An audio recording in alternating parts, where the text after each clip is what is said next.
Hey les gens, c'est Pantsu, ça fait longtemps que je n'ai pas fait de vidéo. Il y a eu un moment où j'en ai eu marre à cause de diverses raisons comme mon PC qui n'était vraiment pas très coopératif pour faire du montage. J'avais des crashs à répétition, ce qui rend le montage extrêmement compliqué. D'ailleurs j'aimerais à partir de maintenant faire plein de trucs sur ma chaîne et pas que de l'animé ni du manga.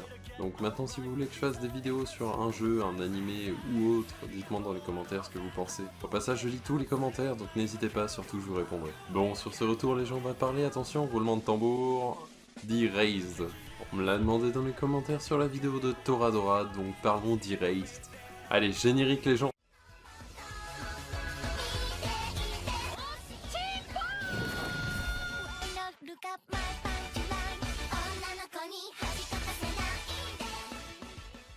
Je vais plutôt parler de l'animé parce que de 1, je n'ai pas lu le manga, mais avoir le manga et niveau style, il est tout à fait commun avec un style vu et revu.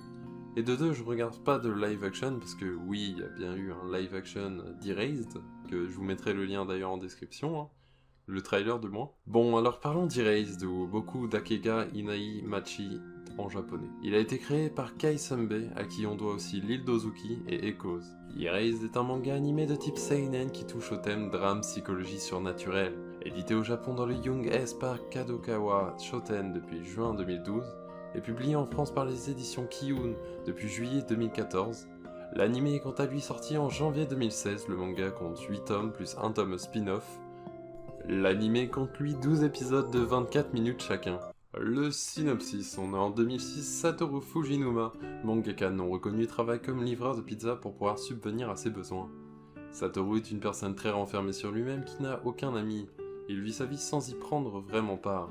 Malgré cela, Satoru est une personne unique. Il a un don qu'il appelle Revival. Il lui permet de revenir dans le temps quand une tragédie est sur le point de se produire. Mais un jour son pouvoir va l'amener à prendre des risques et finir à l'hôpital, là où des souvenirs oubliés de son enfance ressurgissent. Il va se retrouver enquêté sur une affaire de meurtre 18 ans plus tôt en étant traqué par la police. Alors pour ceux qui ne l'ont pas encore vu, je vous conseille de mettre en pause la vidéo et d'aller le voir et de revenir après, et pour ceux qui n'en ont rien à faire, je continue. Alors les points négatifs et positifs. Alors pour moi le présent est un peu délaissé par rapport au passé de Satoru où se passe 90% de l'histoire.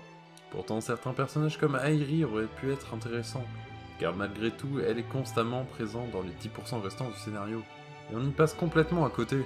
Le fait qu'on alterne présent et passé est pas mal sympa, cela permet une plus grande liberté pour le scénario sans que la logique soit altérée. Après, pas mal de personnages sont clichés, rien que Satoru c'est un asocial qui aura en plus raté sa vie professionnelle, ce qui est vraiment hyper cliché du personnage type.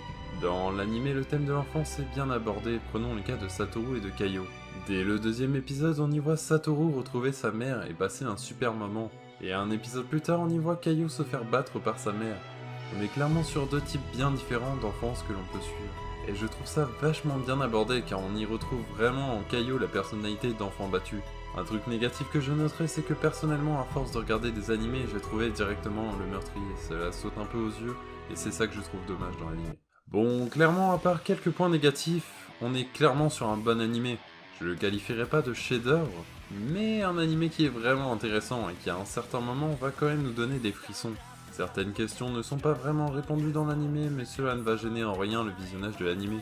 Je vous conseille vivement de le regarder, c'est vraiment un animé prenant. Bon les gens, c'est la fin de la vidéo, dites-moi ce que vous avez pensé de mon analyse. Cela fait longtemps que je n'avais pas fait de vidéo, n'hésitez pas à vous abonner pour ceux qui sont encore là. Et à regarder les autres vidéos qui sont sur la chaîne, et surtout n'hésitez pas à proposer des trucs que je pourrais faire. Bon, sur ce les gens, je vais vous dire à une prochaine vidéo. Allez, à plus les gens!